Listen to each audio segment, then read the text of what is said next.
శిష్యులకు ఉండవలసిన లక్షణాలు మనం ధ్యానం చేస్తున్నాం.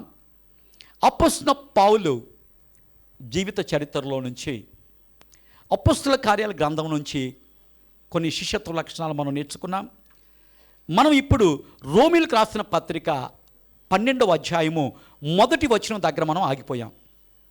గత కొన్ని వారాలుగా ఈ యొక్క 34వ శిష్యత్వపు లక్షణాన్ని గురించి మనం ధ్యానం చేస్తున్నాం.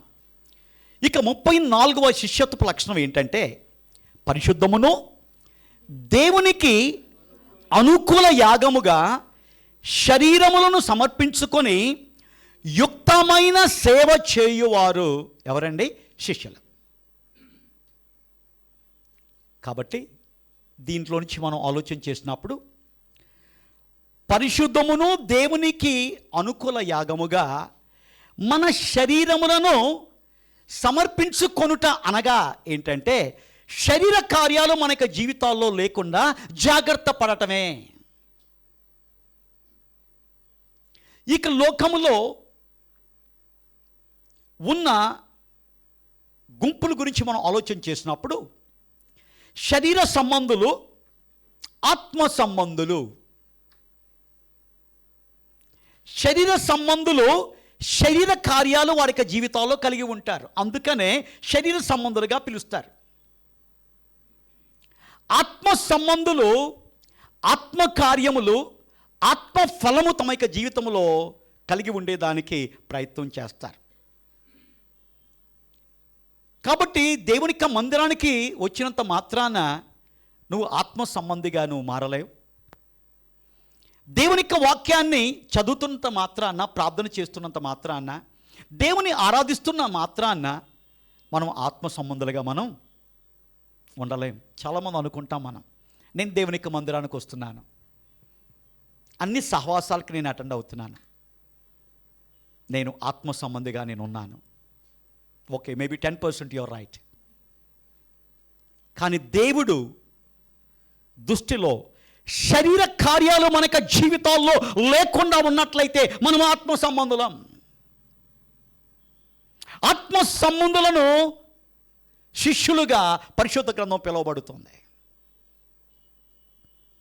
కాబట్టి ఈ యొక్క శరీర కార్యాలు స్పష్టమై ఉన్నవని అపొస్తలుడైన పౌలు గలతీకి రాసిన పత్రికలో 19 నుంచి 20 వచనాల్లో ఆయన తెలియచేస్తున్నట్లు మనం గమనించాం. దాంట్లో 15 ఈ శరీర కార్యాల గురించి అపొస్తలుడైన పౌలు ఆయన తెలియచేశాడు. ఇంకా మొదలైనవి అని కూడా ఆయన చెప్పాడు. అంటే ఇక 15 చాలా ఇంపార్టెంట్. శరీర కార్యాలంటే ఆయన డెఫినేషన్ ఇచ్చాడు. శరీర కార్యాలు ఏంటంటే ఇవి ఇవి ఇవి. తర్వాత ఇంకొక మనం అందరము కూడా జాగ్రత్తగా ఆలోచించే ఒక స్టేట్మెంట్ ఆయన ఇచ్చాడు. ఏంటో తెలుసా? ఇట్టివి చేయువారు. ఒకసారి మీరు చదవండి ఆ యొక్క వచనాన్ని. ఇట్టి వాటిని అంటే ఎట్టి వాటిని? ఈ శరీర కార్యములను, అంటే పైనున్న లిస్టులో ఉన్న కార్యములను చేయువారును ఏం చేస్తాడంటే దేవుడు దేవుని రాజ్యమును స్వతంత్రించుకొనరని ఏంటి మీతో స్పష్టముగా చెప్పుచున్నాను. నేను అనేక సార్లు మనం చెప్తున్నాను, నేను దేవుడి మందిరాలు మనకి ఇచ్చింది, సహవాసాలు మనకి ఇచ్చింది, కూడికలను ఇచ్చింది, సేవకులు మనకిచ్చింది, పరిచారకులను ఇచ్చింది. ఇక లోకమంతటా ఒక సువార్త వినిపించబడటం, అనేక మంది అద్భుతమైన పరిచర్య చేసే గొప్ప సేవకులను దేవుడు ఉంచటంలో ఒకే ఒక ఉద్దేశం ఏంటో తెలుసా అండి? దేవుని యొక్క మాటల వలన దేవుని యొక్క రాజ్యములో ప్రవేశించేదానికి దేవుడు మన పట్ల ఆయన చూపించిన కృప. మనం నశించిపోవడం ఆయనకి ఇష్టం లేదు, మనం నరకానికి వెళ్ళటం ఆయనకి ఇష్టం లేదు, మనము నాశనం అవటం ఇష్టం లేదు ఆయనకి. అందుకని దేవుడు తన చేతులతో ఒక గొప్ప రాజ్యాన్ని, స్థలాన్ని ఆయన నిర్మిస్తున్నాడు. ఆ స్థలములో ఆయనతో పాటు మనము కూడా సదాకాలము ఉండే ఆ యొక్క అద్భుతమైన ప్రణాళికను దేవుడు మన జీవితాల్లో ఆయన రచించాడు. ఆయన యొక్క స్క్రిప్ట్ ఏంటంటే అందరూ అంతటా మారు మనసు పొందాలి. దేవుని యొక్క ఉద్దేశం ఏ ఒక్కరు కూడా నశించిపోకూడదు, ఏ ఒక్కరు కూడా నరకానికి వెళ్ళకూడదు. ఎందుకంటే దేవుడు తన యొక్క స్వరూపంలో ఒక ప్రత్యేకమైన రీతిలో ఇక మానవాళిని ఆయన చేశాడు. తన మహిమ నిమిత్తం దేవుడు మానవులను సృజించాడు. ఈ మానవులందరూ కూడా దేవునికి రాజ్యములో ఆయన్ని మహింపరచాలని, ఆయన్ని ఆరాధించాలని దేవుని యొక్క సంకల్పం. కానీ దేవుని యొక్క సంకల్పం మనకు జీవితంలో నెరవేర్చబడకుండా ఉండేదానికి అపవాది కూడా చాలా బలంగా వాడు ప్రయత్నం చేస్తూ ఉంటాడు. ఇక లోకమే శాశ్వతం, ఇక లోకములో మనం పొందుకునే సుఖం అది చాలా గొప్పది. ఇక లోకములో మనం అనుభవించే ప్రతిదీ కూడా చాలా గొప్పదిగా సాతాను మనకు చూపిస్తూ ఉంటాడు. శరీరాశ, నేత్రాశ, జీవపు డంబాలని మన ముందు పెడతాడు.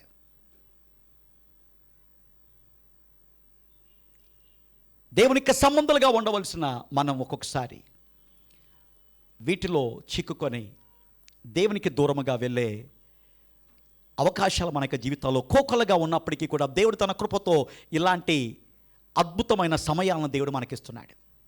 మనం ఎక్కడ తప్పిపోయామో, ఎక్కడ దారి తప్పామో, ఎక్కడ పడిపోయామో, ఎక్కడ వాక్యానికి విరుద్ధంగా లేకుండా ఇక లోకానుసారంగా మనం జీవిస్తున్నామో, మనల్ని సరియైన మార్గంలో నడిపించేదానికి దేవుడి అద్భుతమైన సందేశాలని సేవకుల ద్వారా ఆయన మనకు తెలియచేస్తున్నాడు. కాబట్టి ప్రభునందు ప్రియులారా, ఈ యొక్క శరీర కార్యాల్లో ఏదైనా మనకి జీవితాల్లో ఉన్నట్లయితే దేవుని వాక్యం చెబుతుంది, దేవుని యొక్క రాజ్యములో మనము ఉండలేం.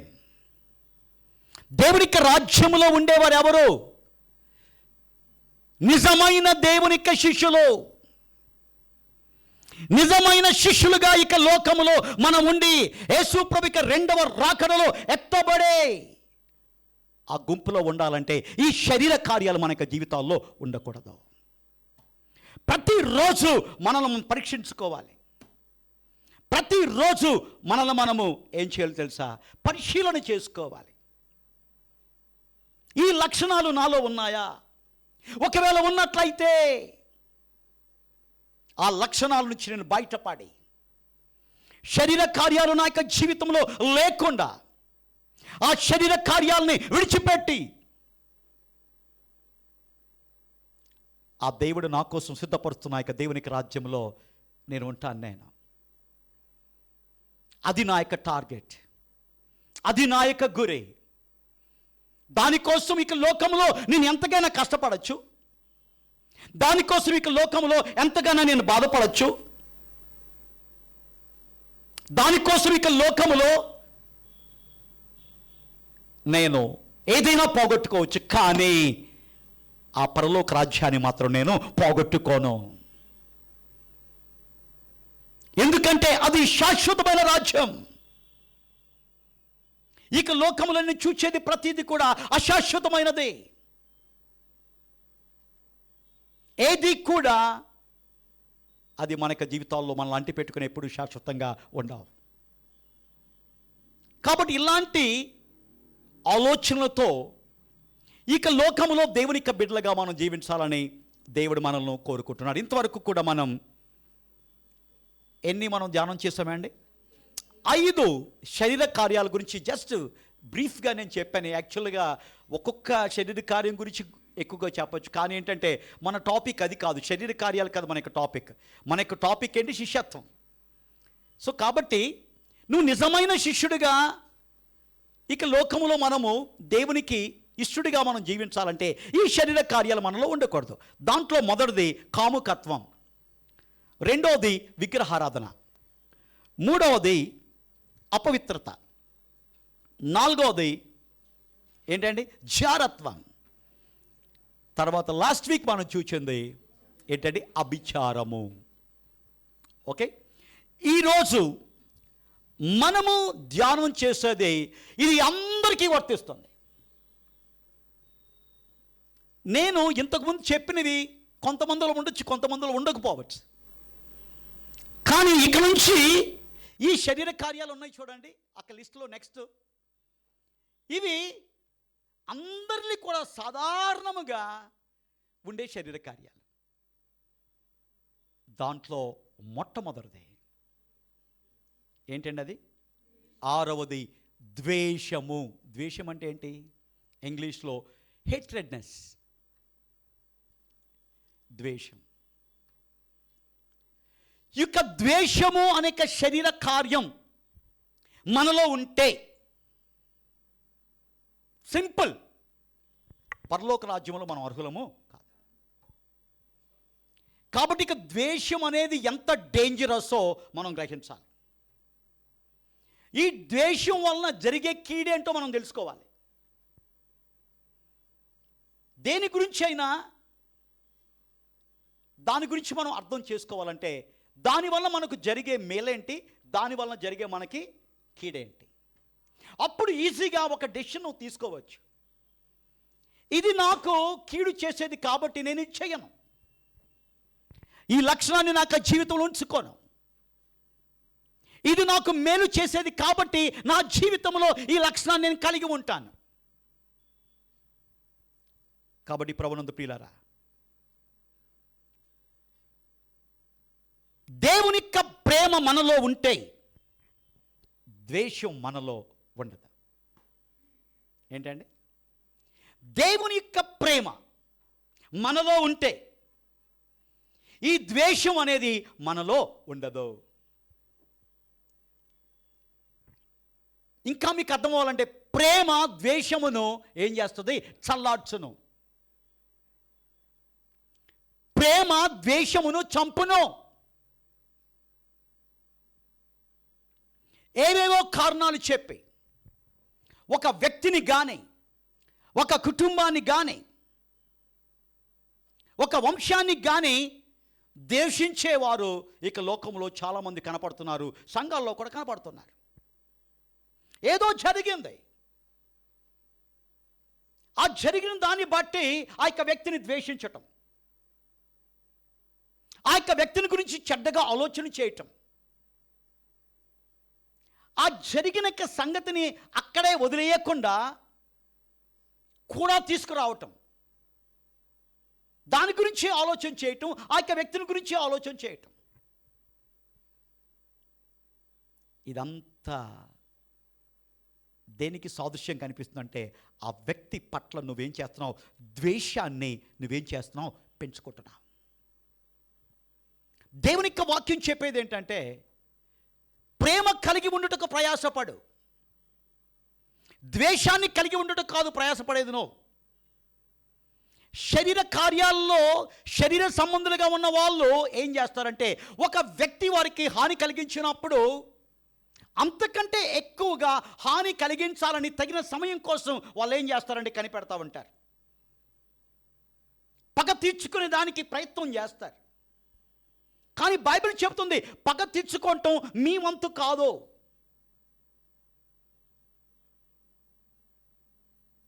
దేశాన్ని కలిగి ఉండటం క్రీస్తు యొక్క శిష్యుల యొక్క లక్షణం కాదు.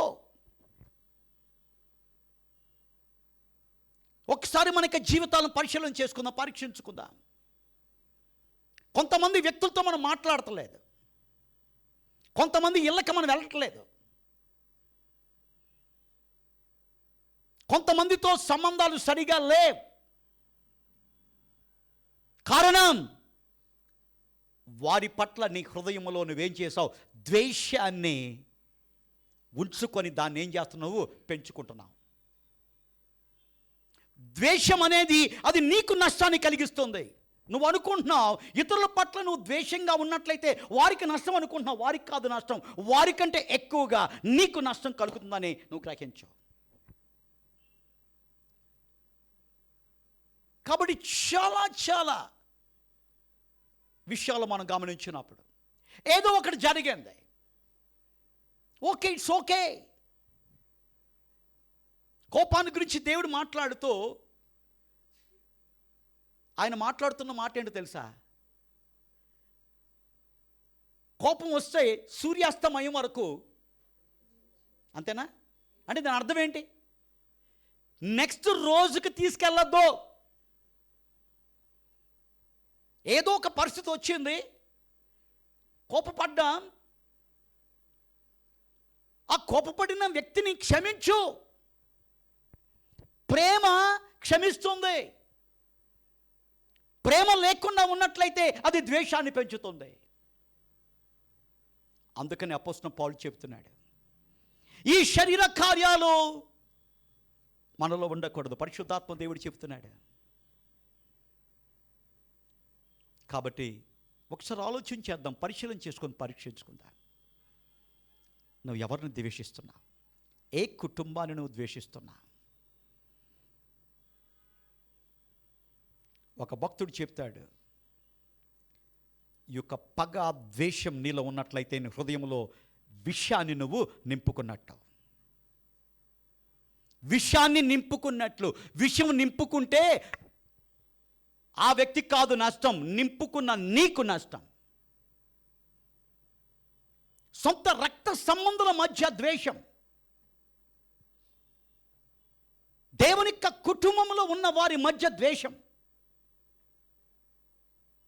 ఏదో జరిగింది, దాన్ని పెట్టుకొని పగ, ప్రతీకారాలు చేసుకునేదానికి ప్రయత్నం చేస్తున్నట్లయితే లోక సంబంధులకు దేవునికి సంబంధమైన మనకు తేడా లేదు. యోహాను రాసిన మొదటి పత్రిక 2వ అధ్యాయం 11వ వచనం చదువుదాం. యోహాను రాసిన మొదటి పత్రిక 2వ అధ్యాయం 11వ వచనం. దయచేసి గమనించండి. తన సహోదరుని ద్వేషించువాడు చీకటిలో ఉండే. ఏంటండి? తన సహోదరుని ద్వేషించువాడు చీకటిలో ఉండి, చీకటిలో ఏంటి నడుస్తున్నాడు. ప్రియ సహోదరుడా, ప్రియ సహోదరి, ఎవరి పట్లైనా నీకు ద్వేషము కలిగినట్లయితే దేవుని యొక్క వాక్యం సెలవిస్తుంది, నువ్వు చీకటిలో నువ్వు నడుస్తున్నావు. చీకటిలో నువ్వు ఉన్నావు. చీకటిలో ఉన్నవాడు పరలోక రాజ్యంలో వెళ్ళలేడు. చీకటి దేనికి సాదృశ్యం అంటే పాపానికి సాదృశ్యం. ఒకప్పుడు చీకటిలో ఉన్న మనల్ని దేవుడు మనల్ని ఏం చేశాడంటే, ఆయనే వెలుగు కాబట్టి వెలుగు మార్గంలోనికి మనల్ని ఏం చేశాడు? నడిపించాడు. ఆ వెలుగు మార్గంలో నడవలసిన మనం చీకటిలో నడిపించేదానికి ఇలాంటి శరీర కార్యాలు మనకేం చేస్తాయి? సహాయపడుతున్నాయి. నిజముగా దేవుని యొక్క ప్రేమ మనలో ఉంటే ద్వేషం మనలో ఉండదు. ఇంకొక వచనం చదువుతాం. యోహాను రాసిన మొదటి పత్రిక 3వ అధ్యాయం 15వ వచనం. యోహాను రాసిన మొదటి పత్రిక 3:15. తన సహోదరుని ద్వేషించువాడు ఎవరండి? ఏముంది బైబిల్? నా మాట కాదు, పరిశుద్ధాత్మ దేవుడు మనల్ని హెచ్చరిస్తున్న మాట. తన సహోదరుని ద్వేషించువాడు ఎవరో తెలుసా? నరహంతకుడు. 10 ఆజ్ఞలో ఒక ఆజ్ఞ ఏంటి? నరహత్య చేయకూడదు.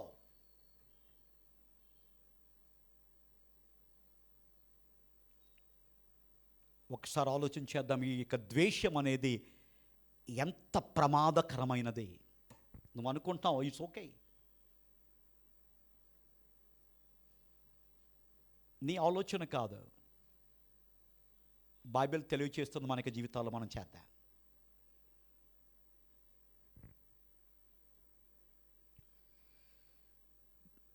ఇంకొక వచనాన్ని చదవక ముందు తన సహోదరుని ద్వేషించి నరహంతకుడు అయ్యాడు ఒక వ్యక్తి బైబిల్లో. ఎవరండి?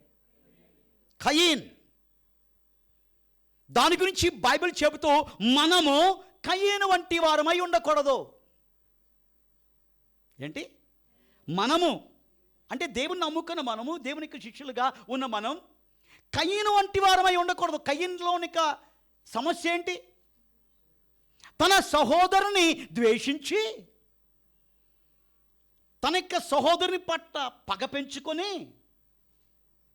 కొన్ని రోజులు ఆ ద్వేషాన్ని పెంచుకుంటూ, కొన్ని రోజులు ఆ పగను పెంచుకుంటూ,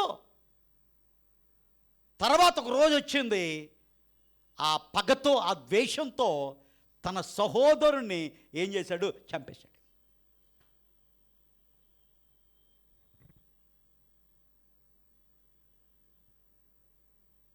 మనకి జీవితాల్లో కూడా ఒక్కసారి మన హృదయాలు మనం పరిశీలన చేసుకుందాం, పరీక్షించుకుందాం. లేవియాకాండం 19:17. లేవియాకాండం 19వ అధ్యాయం 17వ వచనం.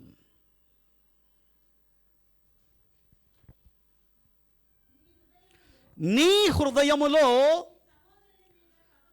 ఏంటండి? నీ సహోదరుని మీద ఏంటి? పగ పట్టకూడదు. అంటే ద్వేషము కలిగి ఉండకూడదు. వాళ్ళు ఎంతగానైనా నిన్ను అవమానపరిచిన, వాళ్ళు ఎంతగా నీ ప్రతిష్టను దిగదార్చిన, వాళ్ళు ఎంతగా నిన్ను బాధించిన, వాళ్ళు ఎంతగా నిన్ను క్షోభ పెట్టినా, నువ్వు నిజమైన శిష్యుడిగా దేవుని యొక్క రాజ్యములో ఉండాలి అనుకునే వ్యక్తిగా మనం ఉండాలంటే మనం ఏం చేయాలి? ఎవరికి మనకు హాని కలిగించారో, ఎవరు మనల్ని బాధించారు, ఎవరు మన యొక్క ప్రతిష్టను దిగదార్చారో, ఎవరు మనల్ని డ్యామేజ్ చేయాలని ప్రయత్నం చేశారో వారిని క్షమించి, వారి పట్ల పగతో ఉండకుండా, వారి పట్ల ద్వేషము కలగకుండా మన జీవితాల్లో మనం ఉన్నప్పుడు దేవుడు పరలోకా నుంచి చప్పట్లు కొడతాడు. నా ప్రియ కుమారుడు, నా ప్రియ కుమార్తె, నిజమైన శిష్యుడు నువ్వు, నిజమైన శిష్యురాలు నువ్వే. బైబిల్ చదివేటప్పుడు చాలాసార్లు సహోదరుడు, అతను అని వచ్చినప్పుడు లేడీస్ అందరూ చాలా బాగా సంతోషపడిపోతూ ఉంటారు ఒక్కొక్కసారి. ఎందుకు? ఇది మాకు కాదులే, సహోదరులకి, మేము సహోదరులేం కదా, మేము ఆమెలం కదా. బైబిల్లో ఆమె లేదు కదా, అతడను ఉంది కదా, బైబిల్లో సహోదరుడు ఉంది కదా, మేము సహోదరి కదా అని చెప్పి సమర్థించుకోవద్దే. బైబిల్ అందరికీ సంబంధించింది. బైబిల్ రాసేటప్పుడు ఇక తెలుగులో ఎక్కువగా మేల్ జెండర్ని వాడారు అంతే. అలాగని చెప్పి ఫిమేల్ జెండర్కి ఇది అప్లై అవ్వదు అనుకున్నట్లయితే నువ్వు బైబిల్ని సరిగా అర్థం చేసుకోలేదు. ఇక బైబిల్ ఎక్కడి నుంచి వచ్చిందంటే ఆదిమ భాషల నుంచి వచ్చింది, రూట్ లాంగ్వేజెస్. ఆ యొక్క రూట్ లాంగ్వేజెస్కి మీరు వెళ్ళినప్పుడు అక్కడ జెండర్ ఫీలింగ్ లేదు, అక్కడ కామన్. కానీ తెలుగు ట్రాన్స్లేషన్కి వచ్చేసరికి ఒక్కొక్కసారి ఏమైపోతుంది, మేల్ జెండర్ని ఉపయోగించే పరిస్థితి. ఎగ్జాంపుల్ మనందరికీ తెలిసిన ఒక పిల్లల గురించిని, బాలుడు నడవలసిన త్రోవను అని దాని అర్థం ఏంటి? బాలికి నడవలసిన త్రోవను నేర్పక్కర్లేదా?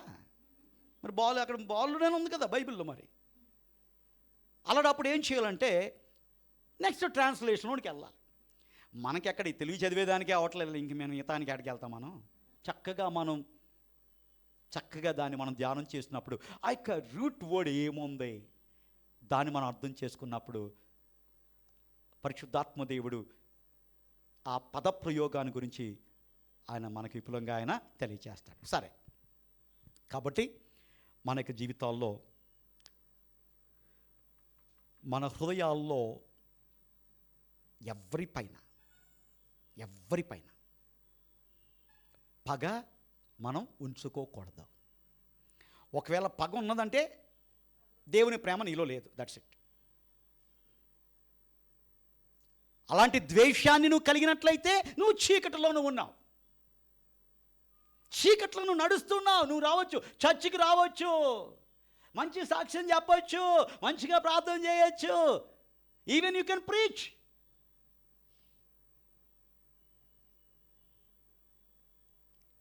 కానీ దేవుడు హృదయ అంతరంగంలో పరిశోధించే దేవుడు. మనుషులు పై రూపాన్ని లక్ష్య పెడతారు, కానీ దేవుడు అంతరంగ రూపాన్ని ఏం చేస్తాడు? లక్ష్య పెడతాడు. అసలే ద్వేషం అంటే ఏంటి? నేను ఆల్రెడీ చెప్పాను, నేను ఇంకొంచెం విపులంగా చెబుతా. అసలు ఏంటి ద్వేషం? అసలు ఏంటి పగ అంటే ఏంటి? నిన్న జరిగిన దాన్ని ఈ రోజుకు తీసుకొచ్చి ఆ వ్యక్తి పట్ల చెడ్డ తలంపులతో ఉండి అలాంటి ప్రవర్తన ఆ వ్యక్తి పట్ల నువ్వు కలిగి ఉండి ఆ వ్యక్తి పట్ల పగను తీర్చుకునే దానికి ఆలోచన చేయటమే ద్వేషం. అంటే దాని అర్థం ఏంటి? ఇది బ్యాగేజ్. ఏంటి? బ్యాగేజు, లగేజ్. ఏదో ఒకటి జరిగింది, ఇట్స్ ఓకే. ఆ బ్యాగేజీని అక్కడితో మనం ఏం చేయాలి? వదిలిపెట్టాలి, దాన్ని తీసుకురాకూడదు. అలా తీసుకొచ్చిన పరిస్థితి ఉన్నట్లయితే ద్వేషం మనలో ఉన్నట్లు. అందుకే నేను చెప్పాను, దీంట్లో మనం అందరం కూడా ఏంటంటే తప్పిపోతున్నాం. ఏ భేదం లేదు. పాస్టర్లు తప్పిపోతూ ఉంటారు, సేవకులు తప్పిపోతూ ఉంటారు, తర్వాత విశ్వాసులు తప్పిపోతూ ఉంటారు. పాస్టర్ అనేసరికి చాలామంది నవ్వుతున్నారు. God bless you. Okay, pastor కూడా కలుపుకున్నాడు కదా మా జతలో అని చెప్పి. ప్రియులరా, ద్వేషము, పగ మనకేం చేస్తుంది? నష్టాన్ని కలిగిస్తుంది. అది కీడుకే అది కారణం. అది నరకాగ్నిలోనికి నిన్ను ప్రవేశపెడుతుంది. ఈ ద్వేషాన్ని పెంచుకొని నువ్వు ఏం సాధించగలవంటే నరకాన్ని సాధించగలవు. అదే ప్రేమ కలిగినట్లయితే నువ్వు అనుకోవచ్చు, ఐఎమ్ రైట్, వై షుడ్. ఈ యాటిట్యూడ్ మనకుంటే చాలామందికి. ఆ యాటిట్యూడ్ నీ లైఫ్లో ఉన్నంత వరకు కూడా ద్వేషంతో నేను ఉండగలుగుతావు, పగతో నేను ఉండగలుగుతావు. ఈ టైంలో నేను 4 ఎగ్జాంపుల్స్ మీ మధ్య పెడతాను. నేను దాని గురించి వివరించి మీకు తెలుసు. ఆ ఎగ్జాంపుల్స్ పగ, ద్వేషం వల్ల వాళ్ళ యొక్క జీవితాల్లో ఏమి సాధించారు వాళ్ళు. ఫస్ట్, యోసేపు బ్రదర్స్. మనం ఆల్రెడీ చదువుకున్నాం క్విజ్లో. యోసేపు యొక్క అన్నలు ఏం చేశారు? మీరు బైబిల్ తీయక్కలేదు, టైం లేదు కాబట్టి ఆదికాండం 37వ అధ్యాయం 5వ వచనంలో మనం చూసినప్పుడు, త్వరగా చదవండి ఎవరైనా ఒక్కరు. 37:5 చదవండి. ఆదికాండం 37:5 త్వరగా. ఇంకొకరు 37:8 చదవండి. తర్వాత ముందురా. చెప్పగా ఏం పెట్టారండి? నువ్వు చదివింది ఎంతమ్మా ఇప్పుడు? 5. 8 కూడా చదవండి. 37:8. ఏలేదవా?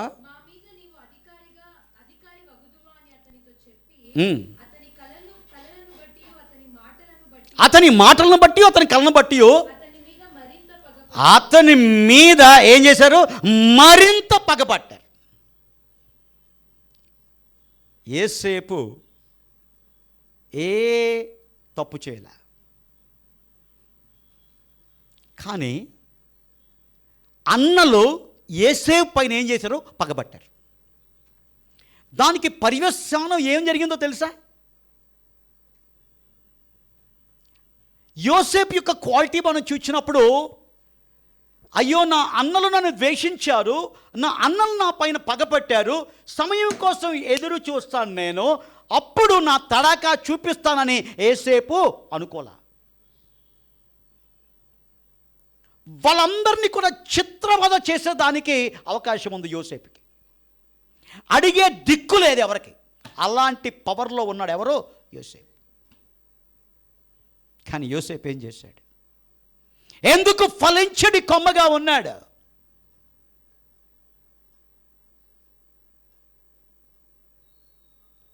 పాత నిబంధనలో క్రీస్తుగా చూపించబడిన ఆ వ్యక్తి ఎవరో తెలుసండి? యోసేపు. తన పరిశుద్ధతను కాపాడుకున్నాడు. ద్వేషాన్ని తన హృదయంలో ఉంచుకోలా. తమ యొక్క అన్నలో చిన్న చిన్న విషయాల్లోనే ఏం చేశారు? అది జరగలా. జరగక ముందే ఏం చేశారు? ఆ మాటలను బట్టి ఏం చేశారు? పగబట్టారు. కానీ యోసేపు ఏంటి? జరిగింది. గొంతులో పడేశారు, తల్లిదండ్రులకు దూరం చేశారు, బంధువులకు దూరం చేశారు, ఎంతో ప్రేమతో ఉండవలసిన కుటుంబం నుంచి వేరుపరిచారు. ఒక బానిస బతికాడు. ఎంత ద్వేషం పెట్టుకోవాలండి, ఎంత ద్వేషం పెట్టుకోవాలండి, ఎంత పగ కక్ష సాధింపు చేయాలండి. కానీ యోసేపు శరీర కార్యము యోసేపులో లేకుండా జాగ్రత్త పడ్డాడు. దేవుడు నాకు తోడై ఉన్నాడు కాబట్టి ఆ దేవుడు నాకు తోడై ఉండాలంటే ఇక పగ ద్వేషం నాలో ఉండకూడదని చెప్పి, ఒకవేళ పగ ద్వేషంతో యోసేపు ఉన్నట్లయితే దేవుడు అతనికి తోడై ఉండేవాడు కాదు, దేవుడు ఎడబాసి ఉండేవాడు. ఎందుకు మనకి జీవితాల్లో దేవుడు ఒక్కొక్కసారి మనం ఎడబాడుస్తున్నాడు తెలుసా అండి? ఈ పగ, ప్రతీకారం, ద్వేషాలు మన హృదయంలో ఏం చేస్తాం? తిష్ట వేసుకొని కూర్చొని ఉండటం వలన.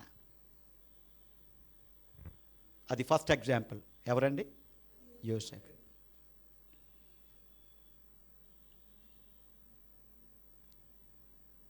ఈ ఎగ్జాంపుల్ ద్వారా ఏమి చేయకపోయినా పగపట్టిన వాళ్ళని అంత చేసినా కానీ ఓడ్చుకొని ఏం చేశాడు? క్షమించాడు. పాజిటివ్గా మాట్లాడుతున్నాడు. ఏమని మాట్లాడుతున్నాడు? క్విజ్ చదివారు కదా మీరు. దేవుడు తీర్పు తెచ్చే దేవుడు. ఆయన ఏం చేశాడు తెలుసా? మన క్షేమము నిమిత్తం ఇక్కడ పంపించాడు, మనం బతికేదానికి ఇక్కడ పంపించాడు. మీరేం తప్పు చేయాలా? ఇదండి క్రైస్తవ జీవితంలోని యొక్క లక్షణం. మనం ఏం చేస్తాం? తప్పు చేశావు చేశావు చేశావు చచ్చే వరకు అలాగే చూస్తామండి. కానీ యోసేపు ఏం చేశాడు? భయంకరమైన తప్పు చేశారు. వాళ్ళు క్షమించలేని నేరం చేశారు. సొంత తమ్ముడిని కరుణ చూపించకుండా ఆ వృద్ధాప్యం యొక్క తల్లిదండ్రులకు మనోవేదనకు గురి చేశారండి. ఈ కథ వింటేనే మనకు బ్లడ్ బాయిల్ అవుతుంది. ఇంకా అనుభవించిన యోసేపు ఇంకెంత బాయిల్ అవ్వాలి. కానీ యోసేపు ఏం చేశాడు? దేశాన్ని తన హృదయంలో ఉంచుకోవాలి, పగను తన హృదయంలో ఉంచుకోవాలి. అందుకనే బానిసగా ఉన్న ఒక వ్యక్తి, మీకు అర్థం అవ్వాలంటే ఆధార్ కార్డు కూడా లేని వ్యక్తి, ఆ దేశంలో ఏం చేశాడు? ప్రధానమంత్రిగా దేవుడు ఏం చేశాడు? హెచ్చించాడు. ఉన్నతమైన స్థితిలోనికి దేవుడు యోసేపును ఏం చేశాడు? నిలబెట్టాడు. ఫలించాడు కొమ్మగా దేవుడు ఆయన్ను చేశాడు. కారణం, పగ నీలో ఉంటే, ద్వేషం నీలో ఉంటే నువ్వు ఫలించలేవు. నువ్వు అనుకుంటున్నావు దానిని బట్టి నేను ఏదైనా సాధిస్తా. కాదు కాదు కాదు, అది నీకు నష్టం.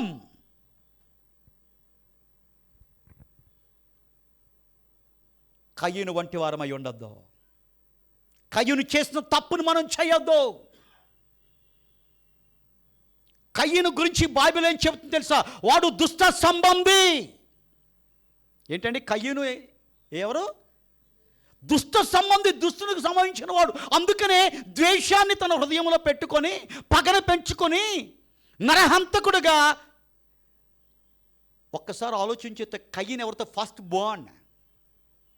అవునండి, మొట్టమొదటిసారి పుట్టిన వ్యక్తి. ఎంత గ్రేట్ పర్సనాలిటీ అండి, ఎంత గ్రేట్ బ్లెస్సింగ్ అండి. ఆ యొక్క గ్రేట్ బ్లెస్సింగ్ని తన యొక్క ద్వేషము ద్వారా చేతులో పోగొట్టుకొని ఏమయ్యాడు? దేశ దిమ్మరిగా ఏం చేశాడు? తిరిగాడు. ఎవరు నష్టపోయారు? పరిశుద్ధాత్మ దేవుడు సాక్ష్యం ఇస్తుంది, నీతిమంతుడు అయిన హేబేలు.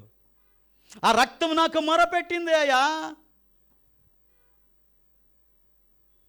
హేబేలు దేవుని దగ్గర ఉన్నాడు. ఒకసారి ఆలోచించేద్దాం, మనం కయ్యూను వంటి వారమే ఉండదండి.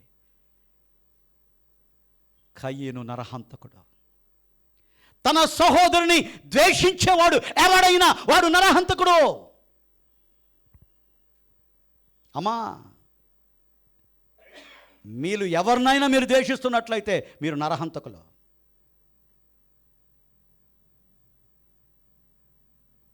ఎంత సీరియస్ స్టేట్మెంట్ ఒకసారి ఆలోచించండి. చాలా ఈజీగా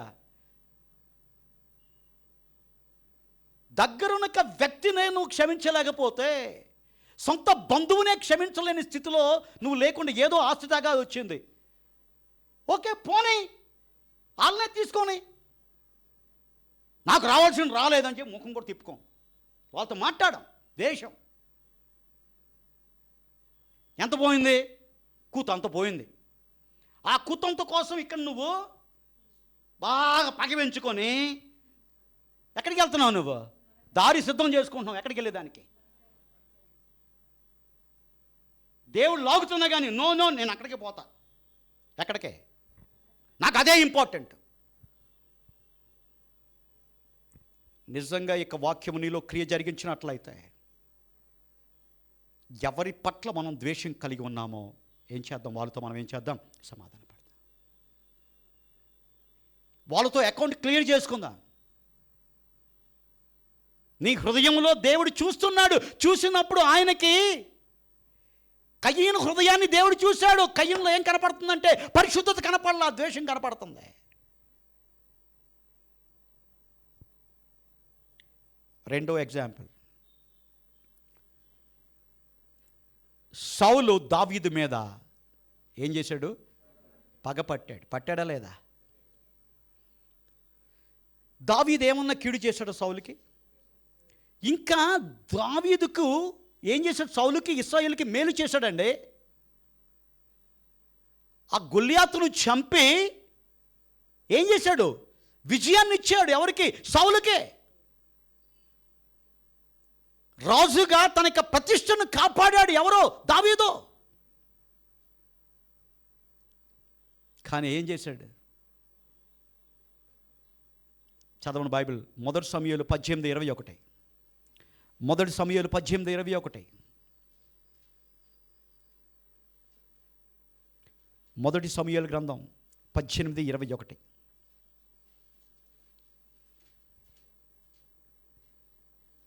లేదా బైబిల్లో? ఏంటండి? ఉరిగా ఉండేదానికి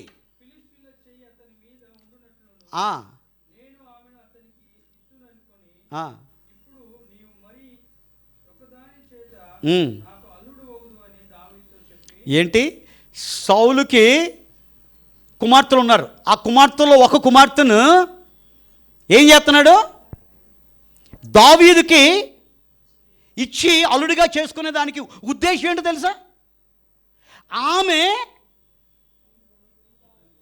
ఇతనికి సంతోషపెట్టేదానికి కాదు, తన పంతాన్ని ప్రతీకారాన్ని తీర్చుకునేదానికి ఆడిన పెద్ద డ్రామా. ఎవరో? సౌలు తన కూతురుని ఏం చేశాడు? ఇచ్చి ఉరిగా ఉండేదానికి ఆమెను దావీదుకి ఇచ్చాడు. ఏం జరిగింది? ఏం జరిగింది? ఆ ద్వేషాన్ని పెంచుకున్న సౌలు తనకు తాను పొడుచుకొని చచ్చిపోయాడు.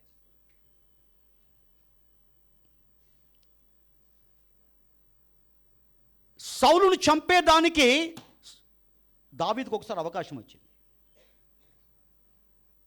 వచ్చింది. ఎంతగానో బాధించాడు సౌలు ఎవరిని? సౌలుకు దురాత్మ వచ్చినప్పుడు దావీదు ఏం చేసేవాడు?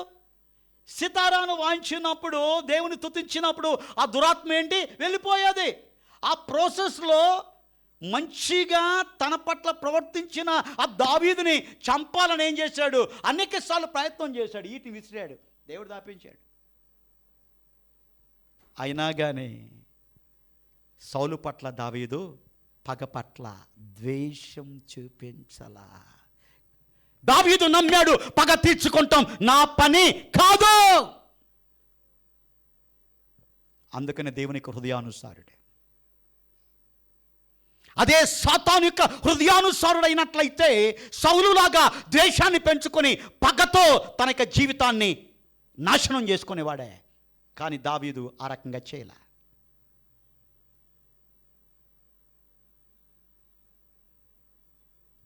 చంపేదానికి అవకాశం వచ్చింది. ఆ యొక్క సౌలు యొక్క వస్త్రపు చెంగును మాత్రమే కట్ చేసే, దేవుని ద్వారా అభిషేకించబడేవాడి పైన నా చెయ్యి నేను వేయను. ఏంటి దీని అర్థం? సౌలు తప్పు చేశాడు, కానీ దేవుడు ఇతన్ని ఏం చేశాడంటే నియమించాడు. కాబట్టి దేవుని చేత అభిషేకం పొందిన ఆ సౌలును నేను గౌరవిస్తాను తప్ప, నాకు అతను ఎంత హాని చేసినా నా నోరు కానీ నా క్రియ ద్వారా కానీ అతనికి నేను హాని చేయను.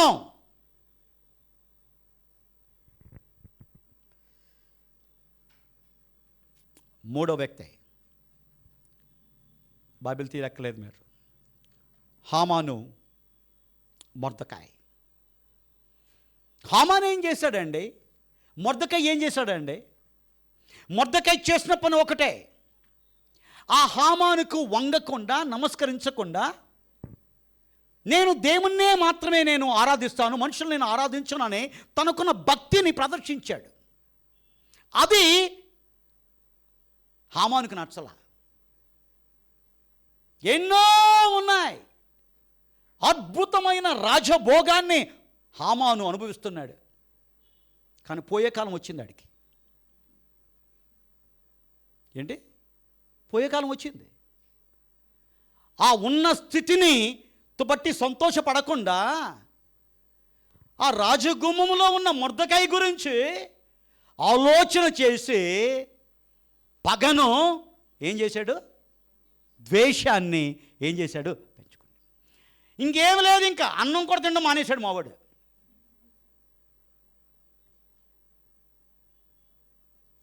ఒకరోజు ముఖం మార్చుకొని వచ్చేసి కూర్చున్నాడు అక్కడ. భార్య వచ్చింది. ఏంటి అలాగున్నావు? సూపర్ భార్య ఆమె. దీనికోసమా? చిచ్చిచి, బ్రహ్మాండమైన ప్లాన్. ఏమైంది? మొర్దెకై పైన ఉరి తీయవలసిన మొర్దెకై స్థానంలో హామాను ఉరి తీయబడ్డాడు. కారణం మొర్దెకై పట్ల పెంచుకున్న పగ, దేశం. Third example, first super example కయ్యను, తర్వాత ఎగ్జాంపుల్ యోసేపు అన్నలో, మూడవది సౌలు, 4 హామాన్, ఆఖరిగా పరిసయ్యులు, శాస్త్రులు, సద్దుకయ్యులు, మత పెద్దలు, వీళ్ళందరూ కూడా యేసుప్రభుని ఏం చేశారు? ద్వేషించారా లేదా? అసలు ద్వేషించవలసిన పరిస్థితి ఏంటి చెప్పండి? అసలు ఎందుకు ద్వేషించారు?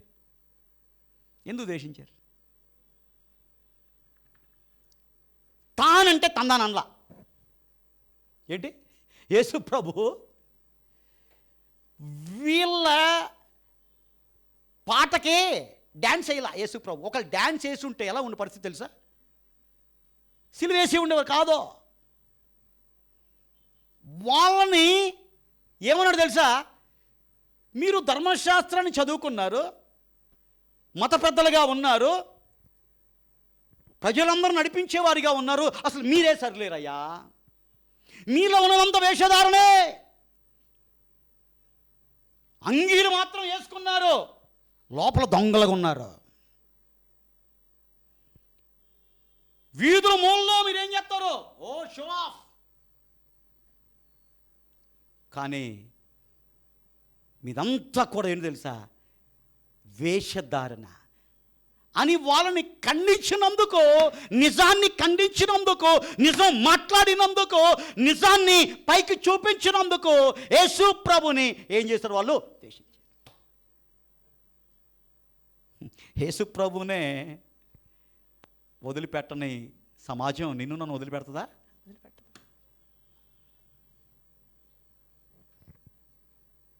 మంచి కోసం యేసయ్య ద్వేషించబడ్డాడు. యేసయ్యను పోలి మనం నడుచుకుందాం. మంచి కోసం ద్వేషించబడి ఓకే.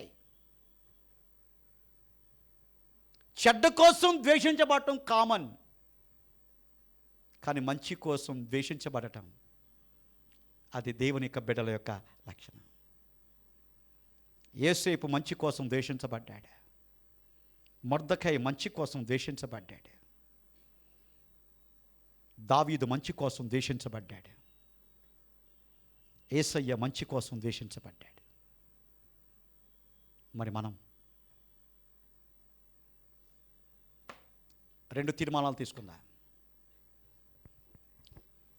నీ హృదయంలో ఎవరి పట్ల నువ్వు ద్వేషాన్ని కలిగి ఉండకూడదు. నెంబర్ 1. రెండవది, వాళ్ళు నీకు ఎంత బాధ పెట్టినా, ఎంత క్షోభ పెట్టినా కానీ నువ్వు నిజముగా దేవుని యొక్క ప్రేమ నీలో ఉన్నట్లయితే, పరలోక రాజ్యానికి నేను వెళ్ళాలనిక ఆశనిక జీవితంలో ఉండి అలాంటి ఆలోచన నీకున్నట్లయితే, నీకున్న ద్వేషాన్ని ఏం చేయి? విడిచిపెట్టు. ద్వేషంతో ఏది సాధించలేం, పగతో ఏది సాధించలేం, ప్రేమతో ఏదైనా సాధించగలం. యేసయ్య మనకు నేర్పించిన సిద్ధాంతం ప్రిన్సిపల్ ఆఫ్ లవ్.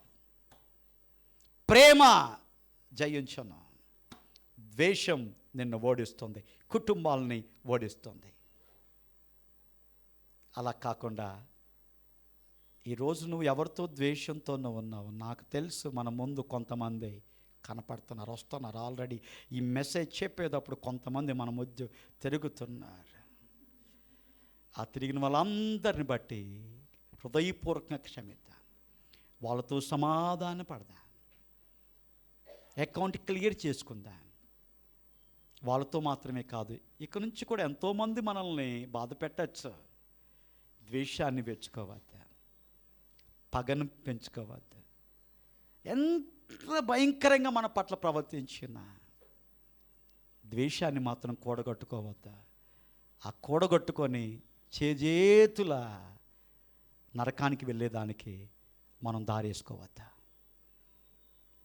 అలాంటి కృప దేవుడు మనకి ఇచ్చి నడిపించును గాక.